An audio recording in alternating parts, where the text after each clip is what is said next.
자신에게 실망하지만 모든 걸 잘할 순 없어. 오늘보다 더 살아가면서 경험하는 잡다한 모든 것에서 진리를 찾습니다. 함께 모여 떠들다 보면 뭔가 나오겠지요. 하나님 앞에서 떠드는 사람들 떠람대요. 시작합니다. 아마르 하시.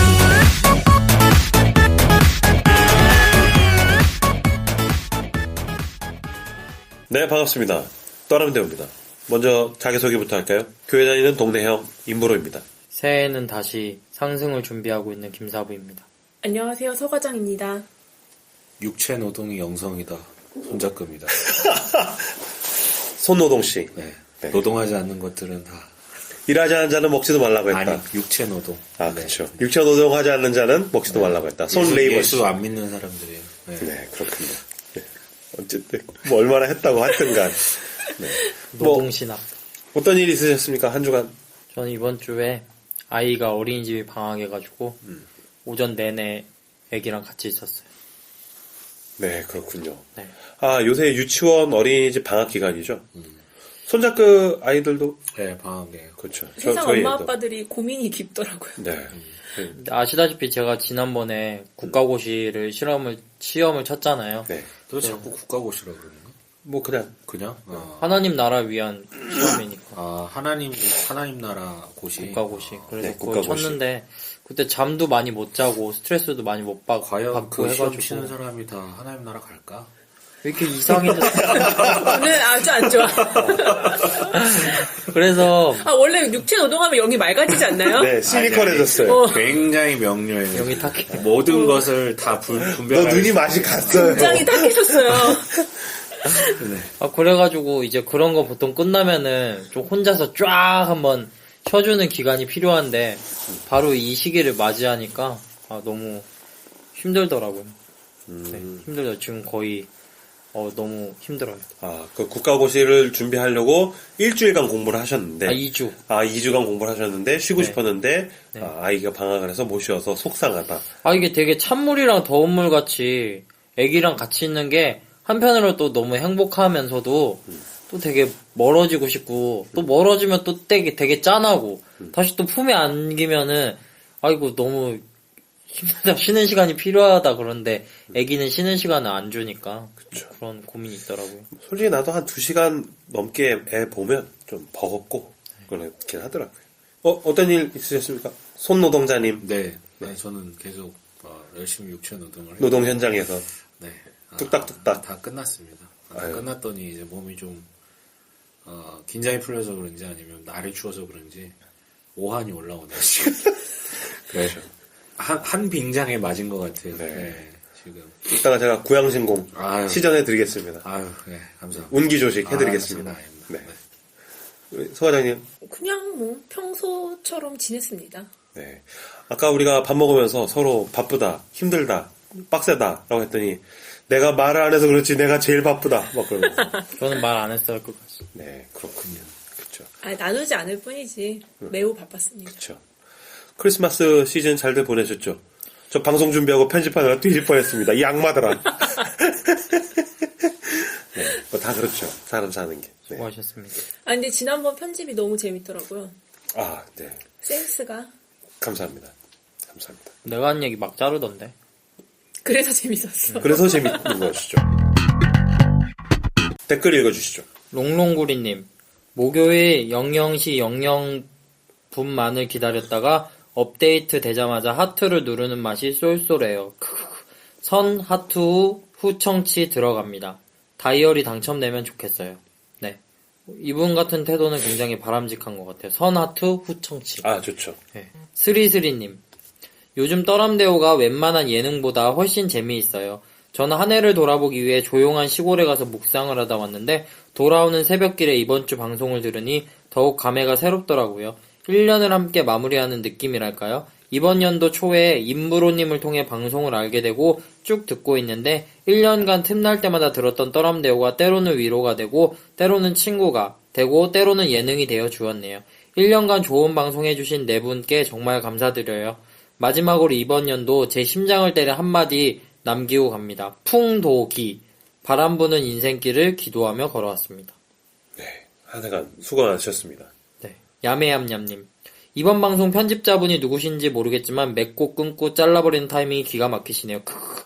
처음부터 끝까지 너무 웃었어요. 예상하자면 임브로님이 시려나요? 맞습니다. 네. 올해의 영화는 아니지만 드라마는 미스터 선샤인을 꼽겠습니다. 이 드라마에 대해서도 서 과장님이 한번 다뤄주시길 개인적으로 소망하고 있어요. 욕심이 일어나요? 올해의 문장도 아니지만 올해의 단어로는 미적거리와 지적 허영심이 있어요. 한없이 가까워지고픈 사람과의 관계도 아름다움을 지켜줄 수 있는 거리가 분명 필요하단 말을 이제야 알게 돼서 적절한 때마다 적당히 배우고 있거든요. 지적 허영심은 손작가님의 깊은 지성에 감탄하며 저도 지적 탐심과 허영심을 추구해보자 정해보았습니다. 약간 의외였던 게 올해의 아이템에서 이미지상 임브로님과 김사부님이 서로 바뀌어야 할 것 같은데 반대여서 좀 놀랬어요. 임브로님은 약간 스마트하고 얼리 어답터 같은 이미지였는데 기계치라셔서 크크크. 아무튼 올해도 수고 많으셨습니다. 내년도 수고하며 즐기시며 뿌리로부터 힘을 얻는 해 되시길 바랄게요. 항상 기대합니다. 하트. 네. 지적 허용을 추구하려면 어떤 것들이 좋을까요? 용어가 좀 부정적인 것 네. 같아요. 우선 900페이지짜리 책을 사십시오. 그 정도는 사야죠. 돈이 있어야 돼요. 미적거리라는 표현은 너무 좋더라고요. 그쵸. 이 사람과 사람 사이에 거리가 필요하다라는 거를 미적거리 이렇게 표현하는 거 처음 들었어요, 저는. 미적거리. 네. 그거 어떻게 미적거리라고 해요? 아름다운 거리. 미적거리. 네. 돌격 돼지야. 네, 지난 성탄 때 친구 나한테 그런 줄 알았어. 돌격 돼지야. 돼지야. 지난 성탄 때 친구, 정확히 말하면 후배 따라서 교회 갔는데 느낌?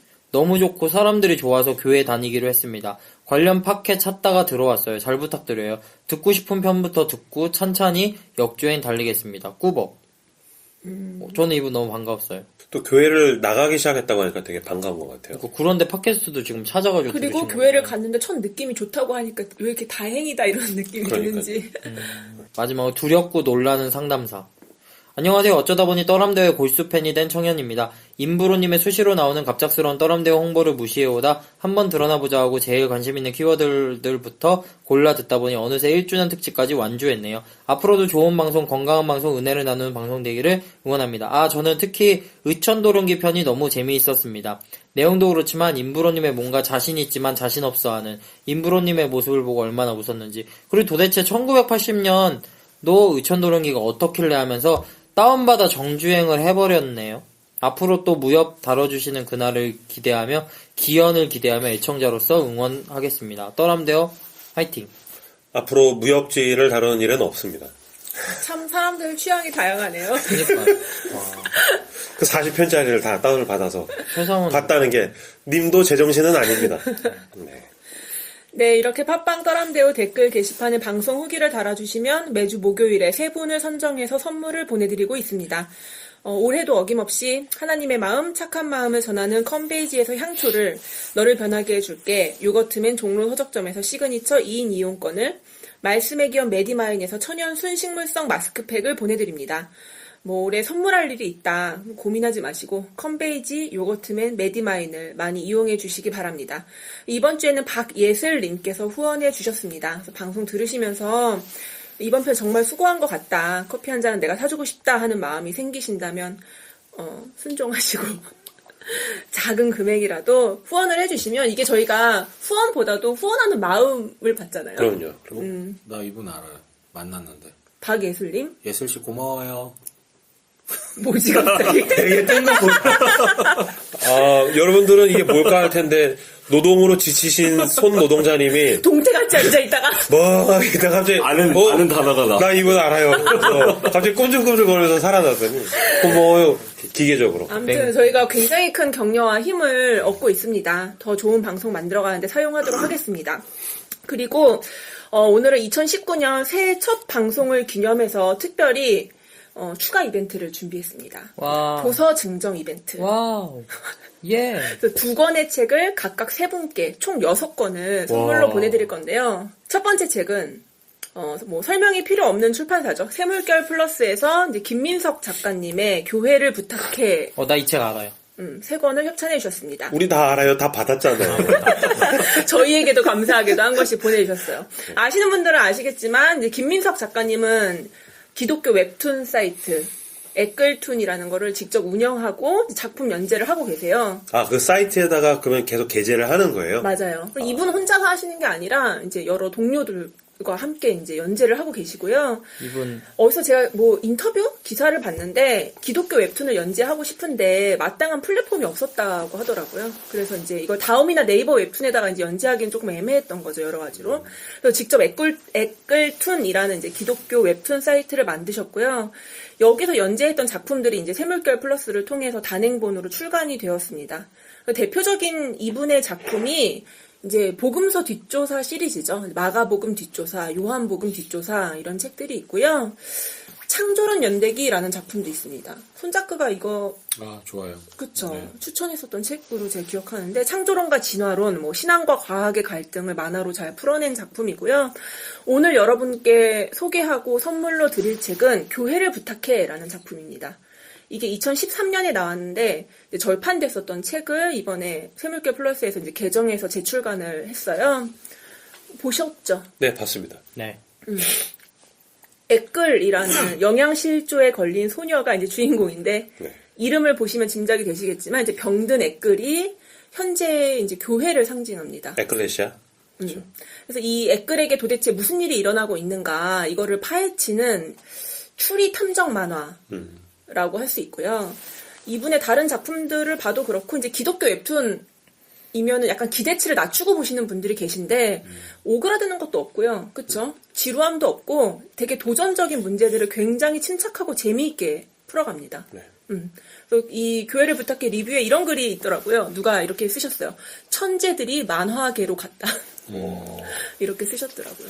잘 썼어요. 네. 구성이라든가 논리라든가 그 개연성이라고 해야 될까요? 근데 그게 이제 있는 그대로의 그 글의 서술이 아니라 어떤 약간 비유적으로 쭉 끌고 가는 거잖아요. 이게 쉬운 작업이 아니거든요. 그쵸. 근데 그거를 이제 구성이라든가 표현이라든가 문체라든가 너무 이제 재밌고 정합성도 그리고 이제 만화라고 쉽게 보지만 그 안에 굉장히 많은 신학 책들을 탐독하고 나서 나온 결론들이기 때문에 특히 이제 이 시리즈는 정말 추천할 만한 전 되게 큰 일을 하셨다 이런 생각이 들더라고요. 정말 큰 일이에요. 네.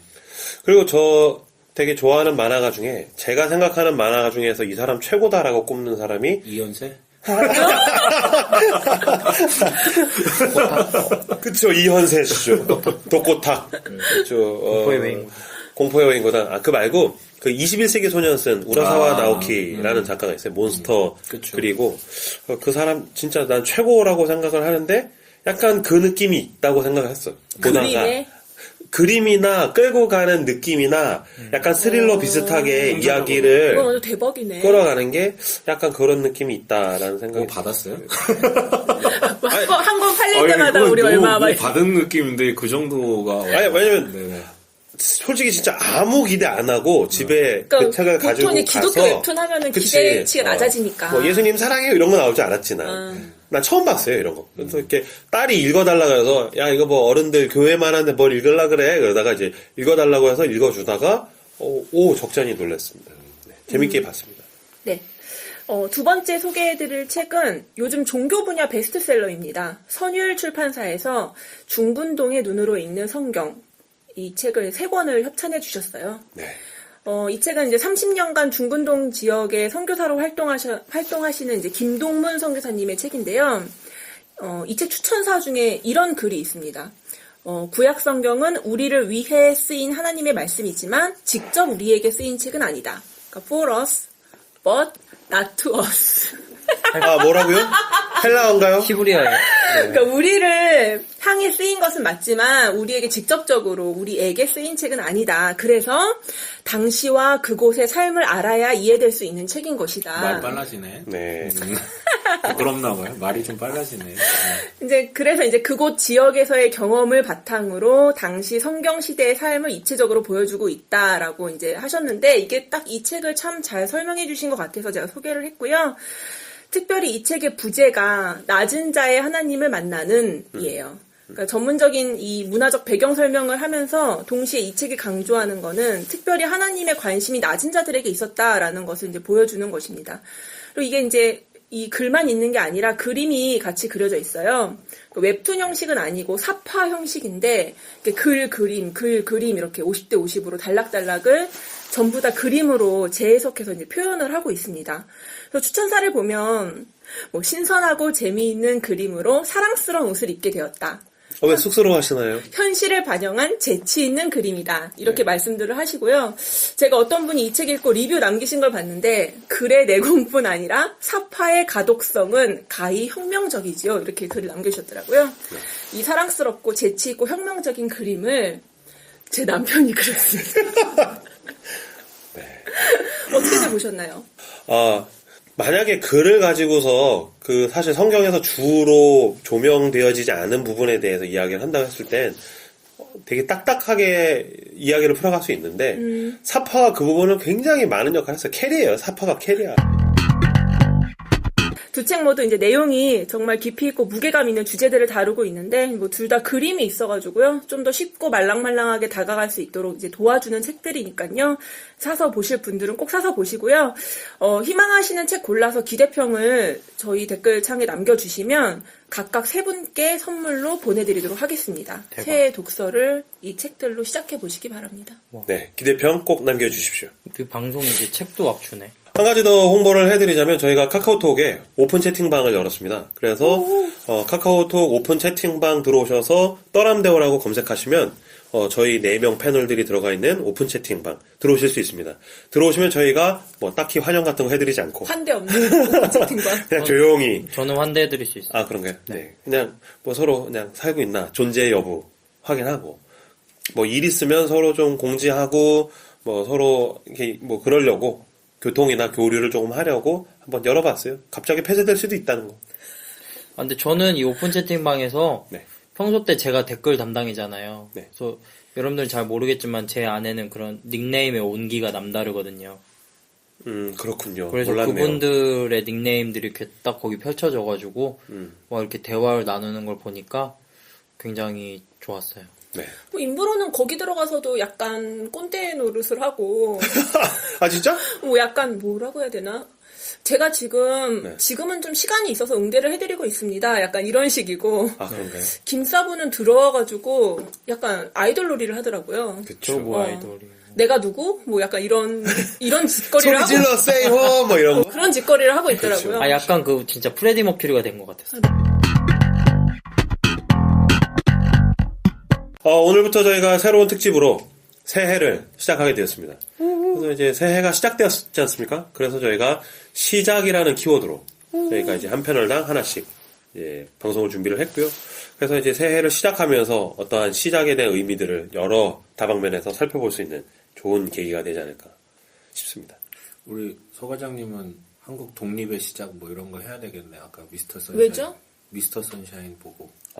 아니요. 소문의 문명의 시작. 문명의 세계 문명의 시작. 죄송합니다. 혹시 갑자기, 오늘 얘 방송 갑자기 중에 얘 제가 감이 이상해. 맥락 없이 끼어든다면 좀 이제 청취자 여러분 약간 말하는데 맥락이 없어. 양해 좀 부탁드리겠습니다. 우리 청취자분들한테 새해 인사 한번 드려야 되는 거 아니에요? 그런가요? 한번 해보시죠, 어디? 새해 복 많이 받으세요. 네. 새해가 됐을 때 이제 대부분 다 이 각오를 가지시겠죠. 내가 뭔가 새롭게 출발해야겠다, 새롭게 시작해야겠다. 그랬을 때 뭐겠습니까? 다이어트죠. 그래서 진짜로 다이어트에 대한 방송을 제가 준비를 뭐 했습니다. 영적인 다이어트 이런 건가요? 아니요. 그냥 진짜 육적인 다이어트? 그치. 다이어트. 죄를 덜어내기 뭐 이런 거. 설마 그런 거겠죠. 그런 면도 있죠. 기독교 팟캐스트에서. 그래도 새해 첫 방송인데 너무 육적으로 아니야, 가는 영적인 것과 육적인 것을 나누는 것 자체가 이원론적인 거야. 듀얼리즘이야. 가장 육체적인 게 가장 영적인 거라고 저는 생각합니다. 봐봐요, 노동의. 그러니까 봐봐. 노동의 영성. 육체 노동. 진짜 오래 노동하신 분들은 노동 안 거리는데 이것들이 김영기 장로님도 별말 안 했잖아요. 그렇죠. 그렇죠. 그래서 제가 여러분들에게 도움이 되고자 다이어트에 대한 방송을 준비했습니다. 와. 오늘 방송의 구성은 크게 4가지로 구성되어 있습니다. 그래서 앞부분에서는 이제 다이어트의 실패담, 왜 다이어트에 실패하는가에 대한 이야기를 간략하게 나누고, 두 번째로는 제가 임브로가 제안하는 다이어트 방식으로서 고지방 저탄수화물 다이어트, LCHF 요거를 이제 두 번째로 다루고, 2부에 가서는 케토제닉에 대한 이야기를 나눌 것 같아요. 뭐 케토제닉이 뭔가 하시는 분들이 계실 텐데 따라오시다가 보면 아 케토제닉이 이런 거구나. 그 다음에 이제 네 번째로는 적용편. 그래서 무엇 먹어야 되는가, 어떻게 적용할 것인가, 그 다음에 이런 다이어트를 하는 사람들은 어떻게 사회생활을 하는가에 대한 이야기를 살펴보면 오늘 방송이 아주 간략하게 끝날 것 같습니다. 기대. 네. 다이어트 코 먹어야 돼요? 아, 먹어야 살. 독감이 걸려가지고 독감 다이어트? 밥은 안 먹고 콧물을 먹는 네. 다이어트. 코를 너무 맛있게 드셔가지고. 네. 네. 그래서 첫 번째 다이어트의 실패담. 두둥. 다이어트는 힘들어.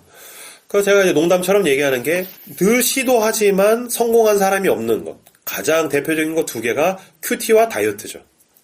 금연이라고 할 줄 알았어. 아 진짜? 아 전 금연 성공했거든요. 예전에 이제 끼견을 많이 하다가 회심을 하고 전 금연을 했는데 성공했거든. 아까 피지 않았어요. 아 아까 피지 않았어요. 네. 저는 담배 끊은 지 꽤 됐는데 어쨌든 다이어트하고 큐티는 계속해서 시도하잖아요. 그래서 실패를 많이 하는 것 같아요. 그래서 주변으로부터 듣게 되는 다이어트의 실패담은 세 가지 종류가 있더라고요. 첫 번째, 가장 많이 하는 다이어트죠. 이제 살을 빼려고 굶는 거죠. 그래서 이제 계속 굶고. 근데 아시겠지만 이렇게 막 굶어가지고 굶는 약, 그다음에 이제 굶는 거 도와주는 뭐 보조제라든지, 그래서 아예 안 먹는 다이어트는 눈에 띄는 효과는 있는데 뭐 다들 아시겠지만 이제 요요가 금방 오죠.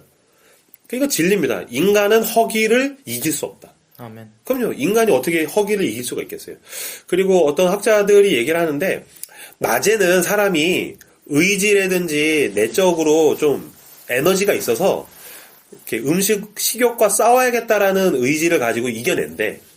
근데 왜 밤이 되면 무너지느냐? 피곤하니까 의지적으로도 약해져 있대요.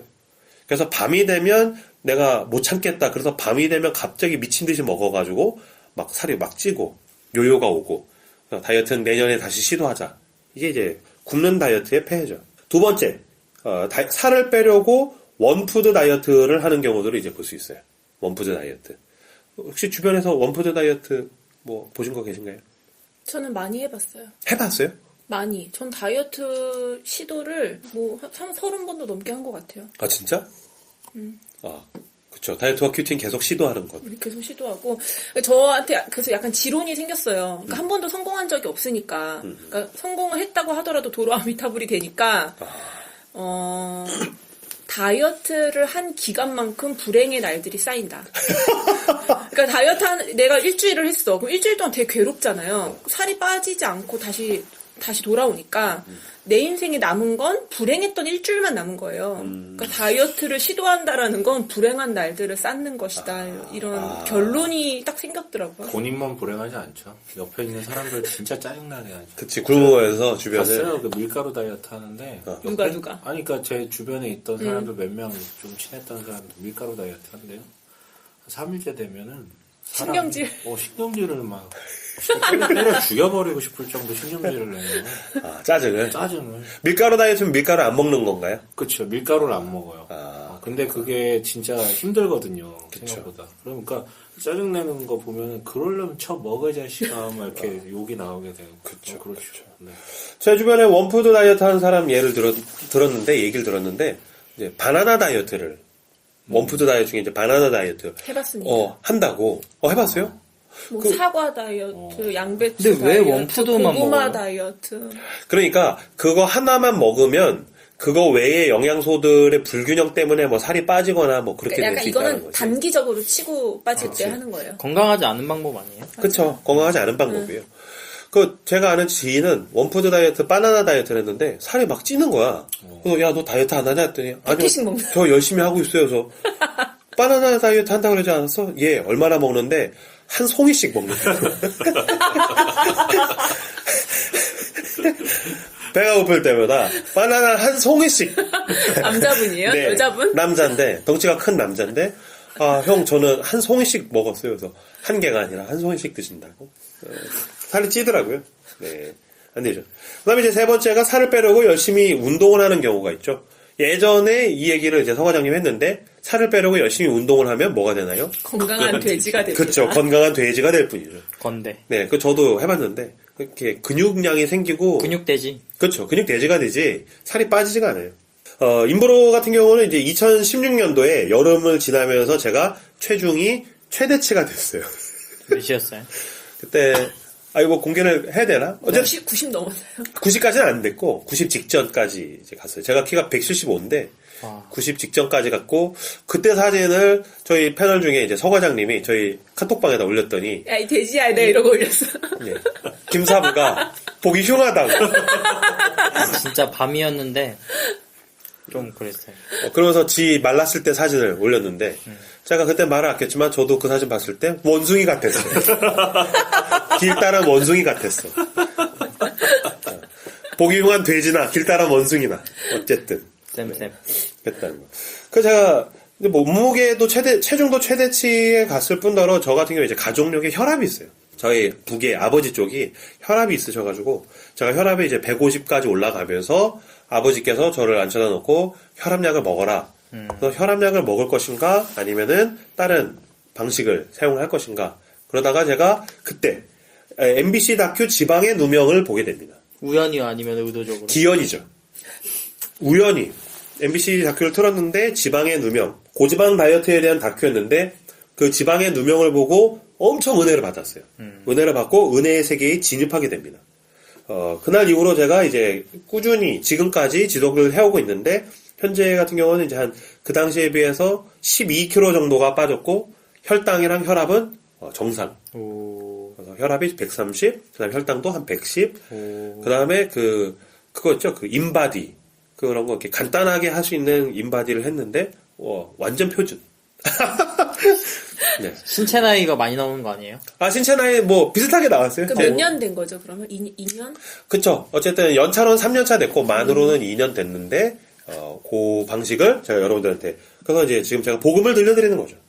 그래서 오늘 소개할 것은 인브로의 다이어트 방법이자 3년간 지속해온 라이프 스타일 고지방 저탄수화물 식단이에요. 뚜둥. 고지방 저탄수화물 식단. 아마 이 이야기를 좀 들어보신 분들이 계실 텐데 오늘 고지방 저탄수화물 식단에 대해서 고지방 저탄수화물 다이어트에 대해서 좀 다 말씀을 드릴 것 같아요. 그래서 참고 도서가 있습니다. 지방을 태우는 몸이라는 제목의 책이에요. 작가는 두 명의 공동 저자인데 지미 무어하고 에릭 웨스트먼. 그래서 에릭 웨스트먼은 박사고요.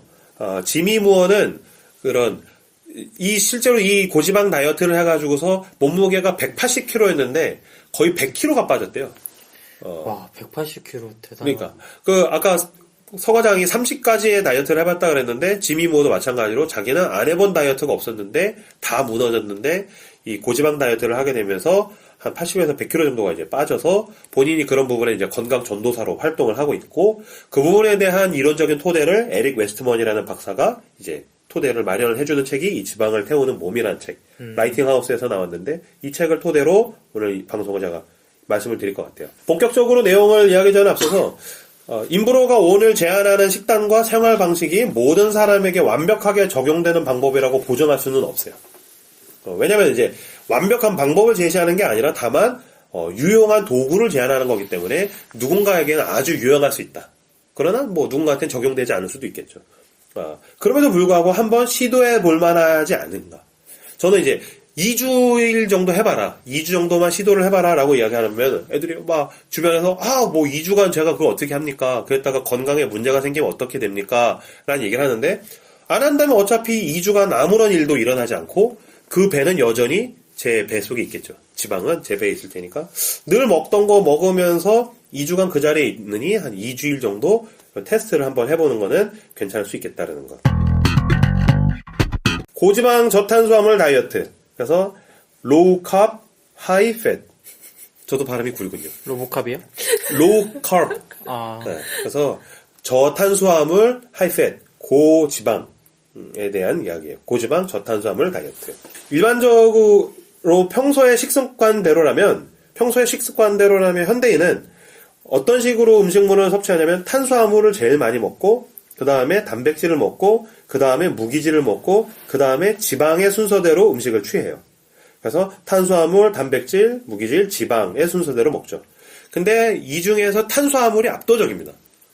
얼마 전에 이제 변정수가 TV에 나와가지고 모델 변정수가 이야기를 하는데 자기가 라면에다가 떡을 넣어가지고 그걸 먹으면서 김밥에 싸 먹는 걸 보고서 외국 친구가 아니 너는 어떻게 탄수화물에 탄수화물을 토핑하고 그걸 탄수화물에 싸서 먹느냐라고 얘기했다는 거예요. 그렇죠? 일리가 있죠. 라면에다가 떡을 넣고 그거를 김밥에다 싸 먹었다는 건 탄수화물에다가 탄수화물을 토핑하고 탄수화물에다가 싸서 먹는 거예요. 그러니까 한국이든 미국이든 현대인들은 탄수화물을 압도적으로 먹는 거라는 거죠. 그랬을 때 내가 살이 빠지지 않는 건 칼로리의 문제가 아니라 먹는 것의 종류의 문제가 아닐까. 의심이 필요할 수 있다는 거예요. 현대인들은 자꾸 내가 먹는 칼로리가 문제다. 그래서 이제 칼로리를 줄이면 살이 빠질 것이다 라고 생각을 하는데 살이 빠지지 않고 성인병들이 계속해서 출현을 하는 이유는 뭐 심장질환이나 고지혈증이나 당뇨나 혈압이나 뇌질환 등이 인간이 먹는 그 종류로부터 양도 양이지만 종류로부터 온 것이 아닐까라는 의심으로부터 이 고지방 다이어트가 출발을 합니다. 그래서 살이 찌는 건 칼로리 문제가 아니라 탄수화물 과다 섭취에 의한 거라는 거예요. 탄수화물을 과다 섭취함으로써 식욕 억제 호르몬인 렙틴이 정상적인 기능을 못하게 된대요. 그러니까 탄수화물 먹다가 보면 계속 땡기게 되잖아요. 이렇게 면 먹으면 라면 먹으면 밥 말고 싶고 밥 먹어서 먹고 나면 아이스크림 먹고 싶고 아이스크림 먹으면 빵 먹고 싶고 그럼 케이크 먹고 커피 먹고 계속 돌게 되거든. 근데 그게 어느 순간인가 한 끼만 그렇게 먹는 게 아니라 식습관 자체가 계속해서 그렇게 돌게 되거든요. 근데 그게 왜 그러냐면 탄수화물을 계속 먹으면 사람의 몸에 이렇게 식욕이 어느 정도 먹으면 억제하는 포만감, 배부르다라고 느끼게 되는 렙틴이라는 호르몬이 분비가 돼야 되는데 탄수화물을 과다하게 먹으면 렙틴 저항성이 생긴대요. 그러니까 렙틴이 제 기능을 못하게 되는 거야. 그러니까 배부르다라는 느낌을 못 받으니까 계속해서 몸에서 세포들이 탄수화물을 더 먹으라고 요구한다라는 거예요. 그러면서 인슐린이 또 제 기능을 못하게 된다는 것이죠. 왜냐면 음식물이 들어오면 당 수치가 높아져요. 모든 음식물이 들어오면 당 수치가 높아지고 그 중에서 포도당이 주 원료인 탄수화물이 들어오면 당 수치가 급격하게 높아지거든요. 그럼 당을 낮추려고 인슐린이 당을 지방으로 바꿔요. 그러니까 우리는 탄수화물이 지방이 된다라는 생각을 안 하죠. 지방을 먹으면 지방이 된다, 고기를 먹으면 지방이 된다라고 생각하는데 그렇지 않고 포도당이 주 원료인 탄수화물을 먹으면 그거를 지방으로 자꾸 인슐린이 만드는 거예요. 그러다가 그 기능을 상실하게 되면 뭐가 오냐면 당뇨병이 오게 되는 것이죠. 지금 김사부가 제가 약간 고난이도의 이야기를 했더니 또 입신의 경지에 갔군요. 제 머릿속으로 지금 그것들을 그림을 그리면서 듣고 있어요. 아, 그래요? 그러니까 쉽게 후려치면 탄수화물을 먹으면 가장 먼저 지방이 되고 이걸 계속해서 먹으면 나중에는 인슐린이나 렙틴 같은 부분에도 문제가 생겨서 당뇨병으로 들어갈 수 있다.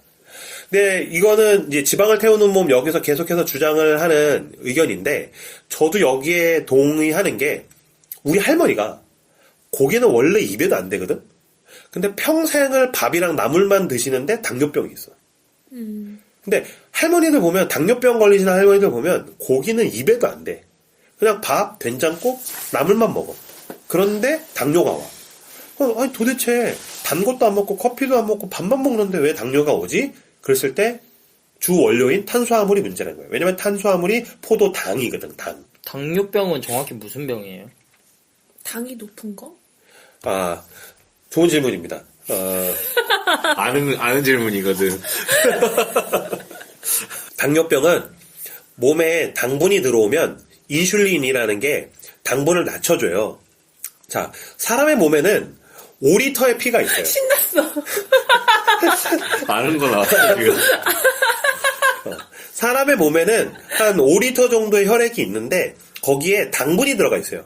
근데 얼마나 들어가 있냐면 5리터에 5g 정도의 당분이 들어가 있어요. 그러니까 사람 몸 전체를 다 합쳐봐야 혈당, 이걸 혈당이라 그래요. 피 속에 들어가 있는 당분. 이게 티스푼으로 한 스푼 정도밖에 안 되는 거예요. 5g의 당분. 근데 설탕을 현대인들이 어마어마하게 먹는단 말이죠. 그럼 설탕이나 탄수화물도 당이거든요. 그럼 그게 들어오면 당을 낮춰야 되니까 그걸 지방으로 인슐린이 자꾸 바꿔요.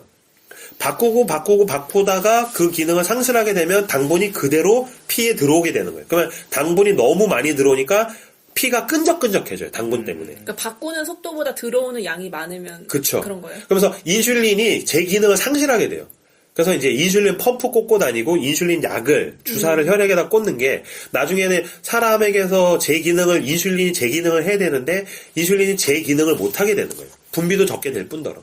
그러니까 피에 자꾸 당분이 쌓이니까 끈적끈적해지면서 당뇨병 자체가 나쁜 게 아니라 이 당뇨가 생기면 혈당이 높아지면 다른 병으로 합병증이 걸릴 때에 치명적으로 치사율이 높아져요.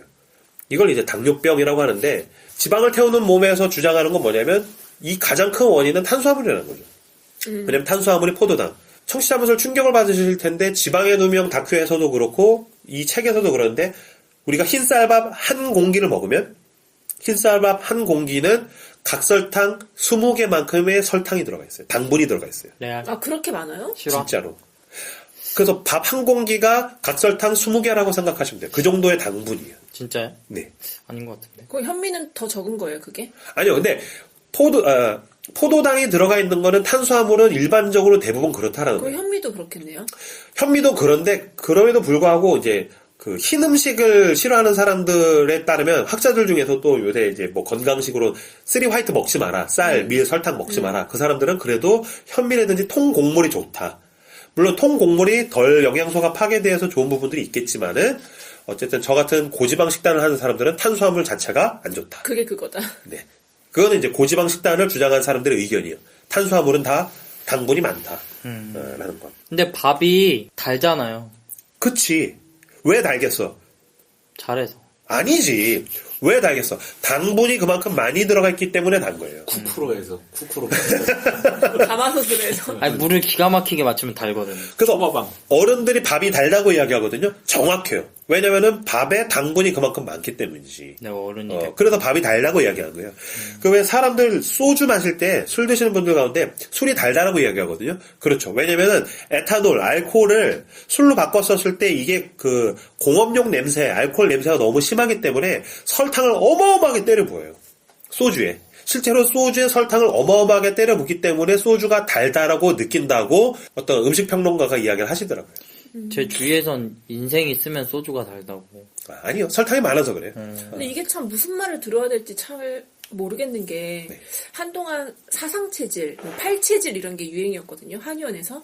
남편이랑 저도 이제 그 체질 검사를 하고서 약을 먹고 이랬었는데 한번 남편의 체질한테는 밀가루가 약이라는 거예요. 그래가지고 진짜 남편은 맨날 밀가루를 먹고 저는 뭐 또 쌀 중에서도 곡물 서로에게 맞고 안 맞고 이게 구분해 주는데 그때 진짜 신기했었던 게 밀가루가 약인 사람이 있다라는 것에 대해서 알게 된 게 신기했어요. 근데 사실 뭐 서양 의학에서 얘기하는 바일 수도 있는데 기본적으로 밀가루는 그러니까 곡물 중에서도 가장 저질의 어떤 탄수화물 음식이면서 동시에 우리나라 밀가루는 다 수입산이잖아요. 그러니까 유통 과정 중에서 굉장히 많은 오염과 방부제. 네, 방부제라든가 약품 아니, 처리가 됐기 때문에 그 한의사가 내 남편한테는 네. 설탕을 한 스푼씩 떠먹으라고 하루에 그게 너한테 아, 약이다 그래요? 이렇게 얘기를 해서 이게 돌팔인가? 네, 설탕은 잘 모르는데 밀가루 특히 우리나라의 밀가루도. 밀가루 자체는 너무 그러니까 가장 최저질의 그러니까 몸을 병들게 하는 음식이라고 생각을 하시면 돼요. 그런데 지금 청취자분들 또 혼란이 오실 수 있는데 어떤 신학적인 의견도 마찬가지고 세상에 있는 다 도구들이 다 그렇잖아요. 한 가지 도구로 온 세상을 다 맞아요. 통용할 수 있는 거 마스터키는 난 없다고 생각하고 다만 인보로가 제안하는 고지방 저탄수화물 식단은 좋은 유용한 도구 중에 하나가 될 것이다. 만약에 이것저것 했는데 안 됐다라면 이 도구도 한번 사용해 볼 만하지 않은가. 제가 최근에 샀던 우주의 노트 9번째처럼 어떤 사람에게 아이폰이 맞을 수 있고 어떤 사람한테는 갤럭시가 맞을 수 있듯이 이건 유용한 도구인데 인보로한테는 굉장히 잘 맞았다. 그럼에도 불구하고 당뇨가 있는 분들한테는 저는 이건 더 좀 큰 목소리로 주장을 하고 싶기는 해요. 탄수화물이 당분이고 이게 당 수치를 확실히 높이는 것 확실한 것 같아. 그쵸. 그리고 밀가루 얘기했으니까 말인데 난 밀가루는 정말 너무너무 안 좋다라고 생각하는 게 밀가루는 상한 걸 본 적이 없어. 쌀은 두면 상하잖아요. 음식은 두면 상하기 마련인데 밀가루 흰색 밀가루는 둬도 안 상해. 그런 걸 봤을 때 안 좋은 것 같고 뒷부분에서는 뭐 계속 얘기하겠지만 이걸 하다가 보면 음식을 먹을 때 되게 재수없는 행위를 하게 돼요. 성분표를 계속 보게 돼요. 계속 성분표를 보고 이게 뭘로 구성되었나 어떻게 되었나를 보게 되는데 그거 안 봐도 재수 없어요. 사람의 손을 많이 타게 되는 음식 재료들은 좀 안 좋은 것 같아요. 그래서 왜 그러니까 가공 과정이 굉장히 길고 그치. 복잡할수록 안 좋은 재료가 되는 거죠. 그쵸 여러 번 그렇죠. 그러니까 밀이라도 우리나라에서 생산하고 산지에 가서 먹는 거. 통밀. 네, 그렇죠. 그게 그렇게 그러니까 탄수화물을 경계하는 데 있어서는 당연히 이게 포함이 되겠지만 그 가공 과정에 대해서도 우리가 같이 고민을 해야 그러면 되는데. 고기의 항생제는 어떡하나요? 목소리 왜 그래? 네. 목소리 왜 그러니? 그러면 고기 아니, 어떻게 아니 이게 뭔가 반론을 이야기하는 게 미안해가지고. 아닙니다. 아니요. 그거는 모르겠어요. 저 옛날에 병원 한창 다닐 때 거기 의사 선생님이랑 뭐 음식에 대한 얘기 많이 했는데 밀가루의 성질 자체가 냉이기 때문에 냉이 우리 몸에 들어오면은 고추냉이를 먹으면 되지. 오 일이 있어가지고 제가 원래 그렇게 안 먹는데 라면을 3일 연속 먹어봤어요. 그러니까 진짜 속이 완전히 너무 이상해지는 거예요. 그래가지고 가서 이게 어떻게 된 현상인지 알고 싶다고 왜 이렇게 되냐. 그러니까 위가 계속 냉해지기 때문에 쉴 새 없이 그렇게 움직이고 안 좋다고 뭐 그런 얘기를 하더라고요. 어쨌든 밀가루의 성질은 냉이라고. 그렇군요. 네. 저는 라면을 안 먹거든요. 거의 안 먹고 이제 나가서 먹을 때나 면 조금 주워 먹고 그러는데 한 끼 식사를 라면으로 먹으면 한 3시간 정도 속이 되게 더부룩해요. 안 먹다가 나도 먹으면. 요즘 그래. 안 먹다 먹으면 진짜 그래. 원래 안 그랬는데. 라면 10개 먹어서 그런가? 늙어서 그런 거. 늙어서 그렇구나. 어쨌든 고지방 식단을 주장하는 학자들에 따르면 탄수화물이 가장 커다란 문제라는 거예요. 현대인의 식습관에서. 그래서 현대인의 식습관을 역구조로 한번 바꿔볼 필요가 있다. 그래서 탄수화물, 단백질, 지방이 아니라 지방을 제일 많이 먹고 단백질을 어느 정도 먹고 탄수화물을 극소량의 순서로 먹으면 살이 빠지고 건강해진다는 것이 이들의 주장입니다. 설득력이. 네, 그래서 역구조로 먹어보자는 거예요. 가장 대표적인 학자로서는 1970년대에 미국에서 활동했던 애킨스 박사예요. 그래서 이제 애킨스 박사 이후로 고지방, 로우 카브, 하이 팻 이거를 주장하는 학자들이 등장을 했거든요. 근데 이 사람 되게 의미가 있는 게 1920년대에 등장을 했어요. 제일 처음에 이 고지방 식단이. 근데 이게 다이어트 때문에 등장을 했던 게 아니고요. 유아 뇌전증 환자, 흔히 이제 간질이라고 얘기하죠. 유아 뇌전증 환자들을 위한 건강 식단이었던 케토제닉을 기반으로 해서 고지방 저탄수화물의 식단을 더 개발을 한 거예요. 그러니까 1920년대 때에 간질 환자, 뇌전증, 유아 뇌전증에 있는 애들한테 탄수화물을 줄이고 지방을 많이 먹였더니 얘네들한테서 호전 증세가 일어나더라. 그래서 탄수화물을 안 먹이고서 지방을 많이 먹이는 식단을 그러면은 한번 비만이나 살이 찐 사람들한테도 한번 활용을 해보자. 그래서 애킨스 박사가 적용을 해봤더니 여기서도 효과가 나타났더라. 그래서 1970년대 때 애킨스 박사가 주장을 하면서 이게 다이어트로 옮겨와서 건강 식단으로서 지금까지 오게 된 것이죠. 일본에서는 당질 제한 다이어트라고 하고 요새 유행하는 방탄커피. 방탄커피 얘기 모르세요? 뭐야? 방탄커피는 실리콘밸리 억만장자인 데이브 아스프레이라는 이 CEO가 있는데 얘가 처음에 고안을 했어요. 얘가 그 인도나 티베트 지방에 갔더니 버터커피를 마시는데 이걸 먹으니까 몸도 날씬해지고 건강해지더라. 그래서 버터커피를 조금 변형을 해가지고 커피에다가 블랙커피에다가 무염 버터하고 코코넛 오일을 넣은 거예요. 그래서 이거를 수시로 먹으면은 살이 빠진다. 근데 여기서 이야기하는 코코넛 오일이랑 버터, 무염 버터 이거를 많이 먹어야 된다는 게 고지방 다이어트에서 주장하는 좋은 지방질을 많이 먹어야 된다는 거랑 일맥상통해요. 그래서 방탄커피도 이 연장선에 있다라고 볼 수 있죠. 근데 왜 방탄커피예요? 어떠한 안 좋은 영양소가 와도 다 막아낸다 그래서 방탄커피래. 나는 뭐 방탄소년단이랑 관련 있는 줄 알았는데. 나도 뭐 방탄소년단 커피인가 그랬더니 너무 이름이 유치해서 봤더니 뭐 어떤 것도 다 막아낼 수 있다. 그 정도로 좋다. 이거 미국에 있는 단어를 직역하다가 보니까 말도 안 되는 이름인데 커피에다가 버터하고 그다음에 코코넛 오일을 넣은 거를 수시로 먹어라. 이게 파는 데가 방탄커피예요. 있어요? 이거 저 실제 해봤어요. 이 사람이 쓴 책이 최강의 식사라는 책이 있는데 거기에 이제 방탄커피 제조법만 나온 게 아니라 방금 우리 얘기했던 어떤 탄수화물, 지방, 뭐 다른 영양소, 당류에 대한 어떤 분석 그리고 동시에 이제 그 가공 과정에 있어서 그러니까 같은 영양소를 공급하는 재료들이더라도 가공 과정에 어떤 복잡하거나 그런 어떤 그 방부제 같은 처리가 많이 들어가는 물론 약간 미국 얘기긴 한데 그래서 최저의 음식을 이제 옥수수로 보고 탄수화물 그렇죠. 중에서도 그다음 밀가루, 그다음에 쌀 뭐 이런 식으로 이제 분류를 하는 것들이 있어요. 굉장히 유용해요. 그냥 일반 사람들이 봐도 뭐 영양학이나 이런 거 잘 몰라도 굉장히 어떤 건강 지식에 대해서 좀 이해할 수 있는 부분이 많은데 방탄커피는 거기에서 이제 가장 추천을 하는 거고 재료를 그냥 마트 같은 데 가면 이제 파는 재료들이에요. 근데 이제 물론 거기서 오일이 있어요. 무슨 그 오일 같은 거는 이제 수입해서 뭐 그쪽에서 만들었나 봐요. 이 그 대표가 만든 오일을 이제 보내주는 그게 있는데 그거 대신에 뭐 코코넛 오일 이렇게 섞어가지고 먹기도 하는데 저는 한 2달 정도 마셔봤어요, 아침에. 그러니까 이게 고지방 동시에 이제 카페인을 통해서 약간 이제 하루 일과를 좀 맑게 하기 위해서. 근데 이제 2시 이후에는 커피를 마시지 않고. 그걸 믹스에다 타 먹으면 안 되죠? 절대 안 되죠. 안 되죠. 블랙에다가. 안 되죠. 그러니까 그 커피도 좋은 커피. 그러니까 그 산지에서 바로 그 스페셜티라 그러죠. 네. 그런 어떤 가공 과정 별로 안 거친. 왜냐면 거기 독소가 많이 들어가니까. 그렇게 해가지고 먹으면 이제 그러니까 하루를 조금 상쾌하게 이렇게 명료한 그 상태에서 보낼 수 있으면 동시에 이제 그 지방을 통해서 몸을 좀 건강하게 하는 그런 건데 사실 저는 그거는 도움을 크게는 못 받았던 것 같아요. 저는 그랬어요. 대신에 저는 이제 인브로한테 전도받아가지고 그 어간이었어요. 그 저탄수 고지방. 근데 저는 진짜 살 많이 빠졌었어요. 빠졌지. 많이 꽤 빠졌어요. 빠졌죠. 그때 한 그렇죠. 7, 8kg 빠졌어요. 네. 내가 사람 만들어줬어. 네. 정말 신기한 게요. 정말 신기한 게 뚱뚱했지.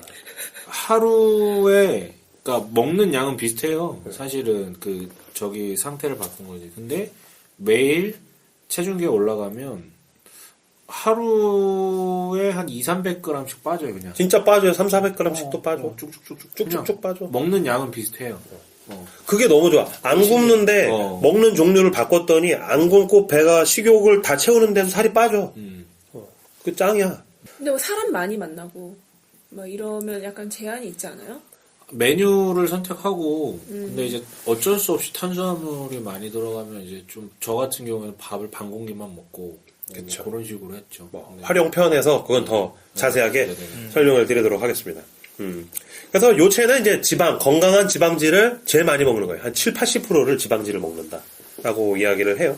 그래서 고기류도 비계 위주로 먹는 겁니다. 뭐, 돼지도 삼겹살, 앞다리살, 이런 거. 뻑뻑살 좋아, 말고. 족발 좋고. 족발 진짜. 뭐 이런 거 좋고. 앞다리살 너무 느끼. 근데 어쨌든 지방질이 들어간 고기 위주로. 고기는 다 상관없어요. 닭고기, 소고기, 돼지고기 다 좋은데, 단백질이 있는 뻑뻑살보다는 지방질이 있는 거를 많이 먹는 게 좋다는 것. 그 다음에 버터. 버터를 좀 더 자세하게 설명을 드리면, 버터랑 마가린은 달라요. 버터는 동물성 기름이에요. 그래서 우유를 원료로 만든 것이고, 마가린은 식물성 기름. 그래서 뭐 식용유라든지 그런 콩기름, 그런 기름으로 만든 거예요. 근데 사실, 저는 마가린은 먹지 말라고 그래요. 왜냐면 마가린은 원료 자체가 안 좋아요. 좋은 기름으로 만든 게 아니에요. 그래서 가격이 버터의 3분의 1밖에 안 합니다. 마가린은 한 덩어리에 2, 3천 원 정도 하는데 버터는 한 덩어리에 6, 7천 원, 뭐 비싼 건 뭐 9천 원 정도씩도 하거든요. 그래서 성분표를 봤을 때 버터 중에서 우유 성분이 97% 이상인 걸 드셔야 돼요. 무염 버터. 그 호텔이나 뷔페 같은 데 갔을 때 빵에 발라먹는 게 버터 아니에요? 저는 그거 성분표를 보거든요. 근데 거기에는 진짜 좋은 호텔은 버터 쓰는데 좀 저렴한 데들은 마가린 쓰는 데들도 있어요. 마가린이 달고 맛있는 거죠. 그쵸. 그리고 한국은 마가린과 버터에 대한 구분을 딱히 짓지 않아요. 그래서 제가 지금 청취자분들한테 말씀드린 게 버터는 완벽한 음식이에요. 전체 음식. 근데 마가린은 진짜 안 좋은 음식이에요. 그래서 마가린 말고 버터를 드시라는 거. 버터 먹고 싶어. 그 다음에 이제 요거트 좋고 사워크림 좋습니다. 에? 사워크림. 샤워크림? 사워크림. 샤워보단 사워거든요. 사워크림 뭐냐면은 그 왜 타코 먹을 때 나오는 하얀색 소스 있죠. 이게 우유랑 요거트를 발효시킨 소스거든요. 그래서 사워크림 이렇게 약간 신맛이 나는 더 찐득찐득한 그릭 요거트 같은 느낌인데 사워크림 많이 먹는 거 굉장히 좋아요. 뭐 등등 해서 어쨌든 좋은 지방질을 많이 먹는 거. 뭐 코코넛 오일, 그 다음에 식용유 절대 안 먹고 저는 올리브유 먹고 뭐 그런 것들. 이런 거를 좋은 지방질을 많이 먹으라는 것. 그래서 탄수화물과 당분은 먹지 않고 단백질은 적당히 먹고. 단백질 왜요? 자, 단백질은 왜 적당히 먹어야 되는가? 이거는 고지방 다이어트는 고단백질 다이어트랑은 또 달라요. 단백질을 필요 이상으로 많이 먹으면 그냥 배설이 돼버리든지 아니면 간에서 이거를 단백질을 포도당으로 또 전환한대요. 그래서 고단백질 다이어트 주장하던 사람이 뭐 성인병으로 죽었다라는 이야기가 나오는 게 그 사람 같은 경우는 단백질을 많이 먹으면 이게 체내에서 포도당으로 전환을 해서 뭐 그대로 몸의 지방으로 이제 쌓이게 됩니다. 운동하는 사람들은 단백질을 많이 먹잖아요. 그렇죠. 그래서 김종국이 통풍 왔었잖아요. 아, 그래서. 단백질만 먹고 운동만 하는데 통풍이 와가지고. 근데 인브로가 말한 것처럼 단백질은 개인에 따라서 소화할 수 있는 용량이 네. 딱 정해져 있기 때문에 정해져 있어요. 나머지는 다 배출되든지 그게 이하면은 배출. 아니면은 탄수화물로 포도당으로 전환이 돼요. 운동 수행 능력에 따라 다르죠. 그렇죠. 그래서 막 운동 엄청나게 하는 사람들이야 뭐 닭가슴살 먹고 이런 게 좋을 수 있지만 일반인들은 단백질 뭐 그렇게 필요 이상으로 많이 먹을 필요는 없다는 것. 적당하게 드시면 된다라는 것. 네, 여기까지가 고지방 다이어트, 고지방 저탄수화물 다이어트에 대한 이야기였습니다. 끝. 잠깐 쉬었다가 2부에서 나머지 진행하도록 하겠습니다. 잠깐 쉬시죠.